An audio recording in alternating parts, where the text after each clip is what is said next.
কোন মানুষ যদি ঘুম থেকে উঠার সঙ্গে সঙ্গে তিনটা বাক্য পড়ে, তিনটা বাক্য, লা ইলাহা ইল্লাল্লাহ ওয়াহদাহু লা শারীকা লাহু লাহুল মুলকু ওয়া লাহুল হামদু ওয়া হুয়া আলা কুল্লি শাইইন কাদির, সুবহানাল্লাহ ওয়াল হামদুলিল্লাহ ওয়া লা ইলাহা ইল্লাল্লাহু ওয়াল্লাহু আকবার ওয়া লা হাওলা ওয়া লা কুওয়াতা ইল্লা বিল্লাহ।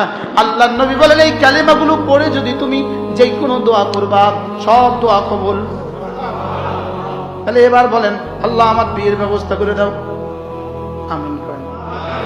তাদের বিয়ে হয়েছে তারা আমিন করেছেন, যাদের বিয়ে হয় না আমি তাদের জন্য দাও। এরপরে বলবো, আল্লাহ যাদের বিয়ে হয়েছে ছেলে মেয়ে হয় না আমার ছেলে মেয়ে দিয়ে দাও, যাদের ছেলে মেয়ে হয়েছে চাকরি হয় না আমার ছেলে মেয়ের চাকরির ব্যবস্থা করে দাও। এবার যাদের চাকরি হয়ে গেছে লেকিন বসের কথা শুনে না, আল্লাহ ছেলে মেয়ের বসের কথা শুনে দাও।